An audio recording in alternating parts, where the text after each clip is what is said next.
Kutil merupakan gangguan pada kulit berupa benjolan yang bisa tumbuh di bagian tubuh mana saja. Bagaimana jika kutil tersebut tumbuh di alat kelamin? Dalam dunia medis, ini disebut sebagai kondiloma acuminata. Apakah berbahaya bagi penderitanya? Oke, kita langsung saja hari ini dan malam ini Sahabat Nutrimax bersama Dr. Amira. Kembali saya sounding nih, kita akan membahas terkait kutil pada alat kelamin. Tanpa berbasa-basi lagi, kita langsung saja bertanya nih dokter ya. Jadi pertanyaan yang mungkin bikin penasaran ya pada umumnya, kutil pada alat kelamin itu sebenarnya kondisi yang seperti apa sih dokter Amira? Silakan dokter.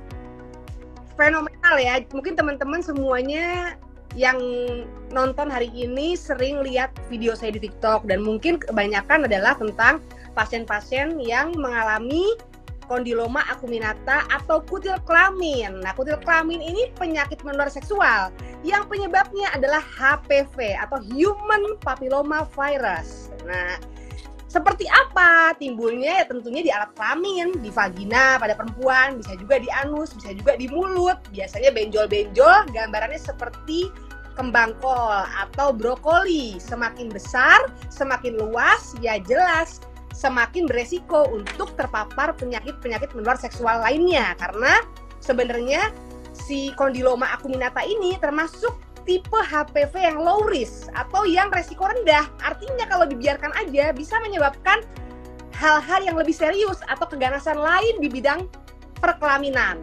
Baik perempuan dan laki-laki ya, itu bisa dua-duanya. Oke, baik dokter. Tadi kalau kita bahas terkait gambarannya itu ternyata seperti kembang kol dan tidak hanya terjadi atau terbentuk di alat kelamin seperti vagina atau penis saja, bahkan daerah-daerah tertentu juga bisa timbul ya kutil seperti ini dokter ya. Betul banget. Baik. Nah, tadi kita membahas kembali terkait virus HPV. Nah, virus HPV ini kalau misalnya untuk kutil kelamin kan low risk ya. Berarti ada beberapa jenis virus HPV tertentu juga ya dok, selain HPV yang menyebabkan kutil kelamin ini? Banyak banget. HPV itu ada 40-an. Wow. 40 tipe virus ya. Hanya kan dibagi low risk dan high risk. Yang biasa kita kenal, yang familiar adalah tipe 6 dan 11 dan tipe 16 dan 18. Di mana 6 dan 11 ini adalah tipe low risk, yaitu salah satunya kutil kelamin atau kondiloma acuminata. Kalau tipe high risk 16 18 kanker serviks. Tapi tipe high risk lainnya pun banyak. Ada 52, 45, 33 dan puluhan tipe virus high risk yang nantinya bisa mengakibatkan keganasan penis, kanker anus, kanker orofaring ya. Dan kanker-kanker lain yang salah satunya terjadinya penyebabnya ya karena kondiloma acuminata yang tidak ditangani atau penyakit menular seksual yang tidak ditangani. Dan tentunya hubungan seksual yang nggak aman tentunya hubungan seksual yang tidak semestinya lewat anus misalnya, di mana anus itu tempat pembuangan, banyak kotoran-kotoran bakteri yang nggak seharusnya untuk melakukan hubungan seks. Tapi ada paparan dari penis ke situ. Akhirnya timbullah mikrolesi atau luka-luka yang menyebabkan HPV gampang nempel di situ. Dokter, saya dengar penjelasannya udah kayak wow, mengerikan dokter. Karena kalau bisa dibiarkan ini kutil kelamin yang dari low risk, jadi dibiarkan jangka panjang, akan memberikan resiko yang amat sangat mengerikan ya dokter ya. Jadi jangan dianggap enteng gitu loh. Karena mungkin orang berpikir, oh kemarin dengar penjelasannya ini virusnya masih resiko rendah nih, ya udahlah isi PC. Ternyata kalau dibiarkan dalam jangka panjang ada resiko tertentu ya dokter, yang bahkan akan memicu kondisi kanker juga kalau dibiarkan kelamaan. Bener banget. Jadi hati-hati, jangan dianggap karena ini low risk, jadi dianggap sepele. Justru dari low risk ini kalau tidak ditangani bisa naik ke high risk dan cepat peningkatannya. Iya dokter. Nah, kalau misalnya nih dokter, tadi kan salah satunya faktor resiko yang memicu terjadinya kutil pada kelamin ini adalah hubungan seksual yang hubungan seks bebas ya kan dokter. Apa selain itu ada faktor-faktor tertentu juga yang bisa memicu kondisi ini dokter? Jadi gini, kalau penyebabnya yang namanya HPV itu 90% itu genital ya. Dalam artian kondiloma acuminata ini. Tapi ada juga faktor lain ekstra genital. Ya tentu misalkan paparan, handuk, pakaian yang dipakai sama orang HPV bisa kena, cuma sangat kecil. Dan tentunya yang lain adalah proses persalinan. Proses persalinan dari ibu ke bayinya, ke neonatus ya. Nanti misalkan bayinya bisa kena dari HPV ibunya, bisa jadi, tapi sangat kecil. Yang 90% itu adalah paparannya genital, ditularkan dari perempuan ke laki-lakinya. Di dunia, di Eropa ya, dikatakan bahwa justru yang lebih banyak memaparkan HPV ini adalah perempuan dibanding laki-laki. Tapi kalau di Indonesia laki-laki yang lebih banyak. Jadi artinya laki-laki dan perempuan punya kecenderungan yang cukup besar usai menularkan. Selama seksualnya nggak aman, dan mungkin penularannya juga nggak cuma dari orang itu, bisa jadi dari masa lalunya yang akhirnya baru ketahuan sekarang. Oke. Gitu. Habis denger live dokter jangan pada overthink ya sama masa lalu pasangannya. Sebenarnya gampang sih untuk tahu Mbak, karena kan kita yang punya diri kita ya, kita harusnya lebih aware sama diri kita. Artinya kalau ada masalah sama kelamin kita, kita tuh orang pertama yang paling harus sadar. Gitu. Jadi dengan setiap hari kita kan mengganti pakaian, kita mandi, apalagi perempuan sensitif banget ya dengan yang namanya alat kelamin, gatel dikit, keputihan dikit udah parno kan. Jadi harusnya sensitivitasnya ditingkatkan untuk permasalahan area genital. Ya, betul sekali dokter. Istilahnya kita perempuan tuh harus lebih aware dan istilahnya lebih peka sama diri sendiri. Kalau udah kasih sinyal ada yang nggak beres, khususnya di area genital, itu langsung harus, oke, apa yang salah nih, apa yang harus dibenahi nih dari tubuh kita, ya kan dokter? Oke. Nah, kalau dari gejalanya sendiri nih dokter, apa saja kira-kira gejala dari kutil kelamin yang perlu diperhatikan? Oke, biasanya gejalanya sih diawali dari gatel dan nyeri ya, rasa panas, kadang-kadang di kelamin, tapi yang paling banget adalah nyeri dan gatal ya. Kalau demam itu kalau udah banyak misalnya, atau sudah ada peradangan atau ada perdarahan biasanya, karena biasanya kutil kelamin kalau sampai di anus ya jelas lah efeknya. Kalau BAB akan nyeri dong, karena ada barang yang tumbuh di situ ya. Dan tentunya kalau di mukosa mulut juga sensitif, gampang sariawan. Di bibir-bibir juga sariawan. Jadi biasanya awal-awal nyeri dan gatal, tapi lama-lama bisa timbul perdarahan, apalagi kalau kondilomanya di area-area yang sensitif seperti anus tadi. Oke, baik dokter. Jadi itu ya teman-teman, sahabat Nutrimax juga nih khususnya.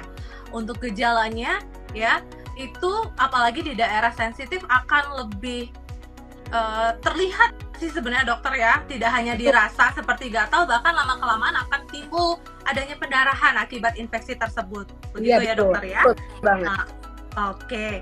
Nah, untuk cara penularannya itu tadi kan sudah sempat dokter bahas juga ya dokter ya. Mungkin di sini masih ada, karena beberapa sahabat Nutrimax baru ada yang bergabung.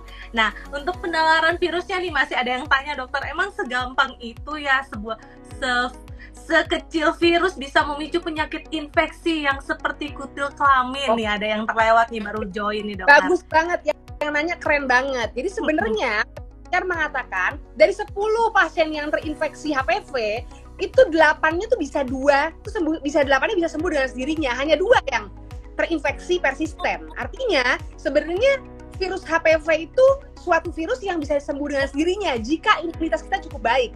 Dan jika paparannya tidak terjadi terus-menerus dan tidak besar paparannya. Yang jadi masalah, kita nggak pernah tahu apakah pasangan kita memberikan paparan yang besar dampaknya atau hanya virus HPV yang saat terinfeksi bisa sembuh sendiri. Jadi makanya perlu pencegahan, karena efeknya di setiap orang itu berbeda-beda, tergantung juga dari antibodi atau imunitas orang itu. Karena pada dasarnya kalau penelitian mengatakan ya dari 10 orang yang kena HPV virus, 8 sembuh sendiri bisa kok. 2-nya yang nanti akan menimbulkan masalah-masalah lebih lanjut seperti kondiloma dan lain-lain. Oke.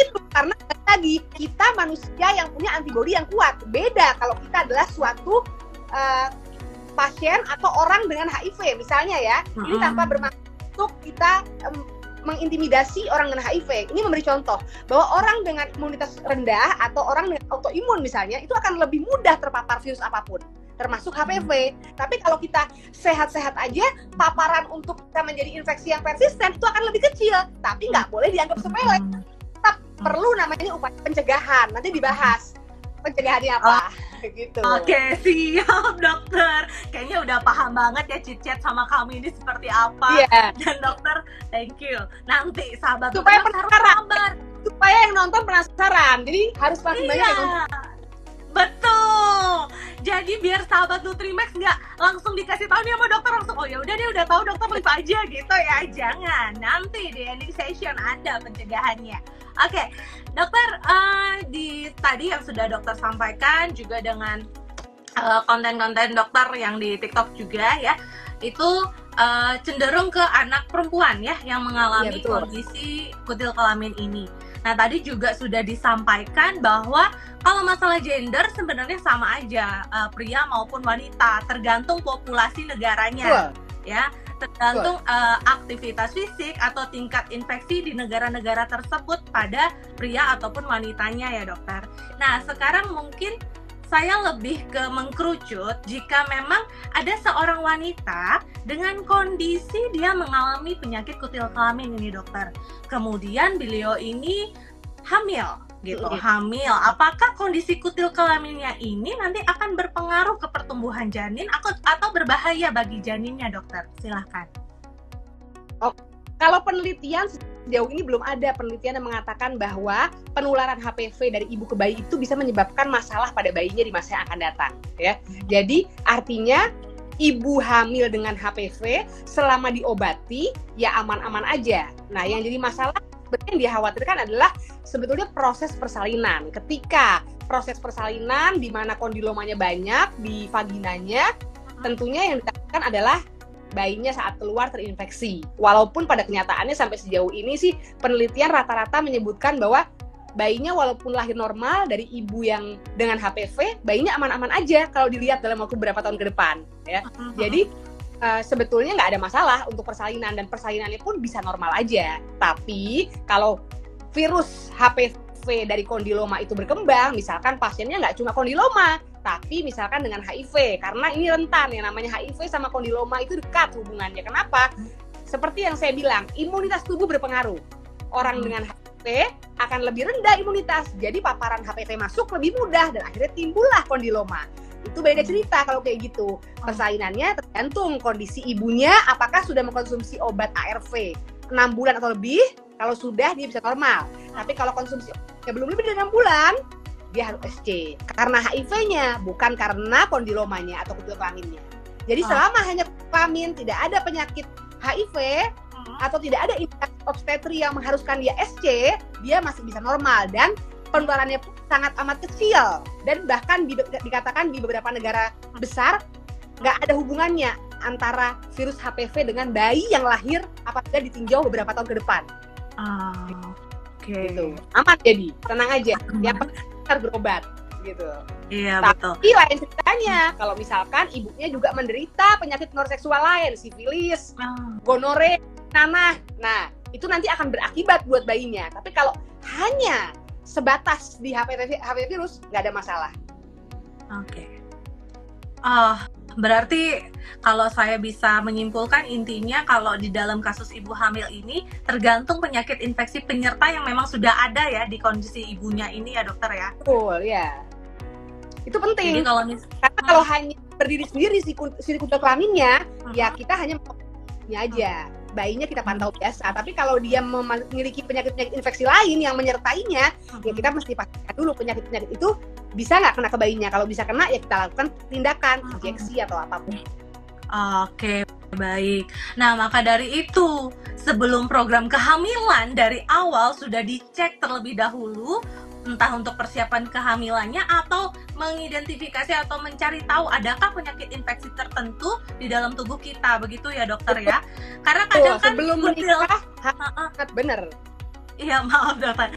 Jadi kayak kutil kelamin juga kan ada beberapa yang saya baca ya dokter, itu kadang tidak terlihat secara nyata gitu loh, bentuk kutilnya langsung besar gitu. Jadi kayak ada bentuk kutil tapi kayak samar-samar gitu loh, belum sampai membentuk bunga kol yang besar gitu. Itu benar nggak sih dokter sebenarnya? Oke. Jadi kalau kutil kelamin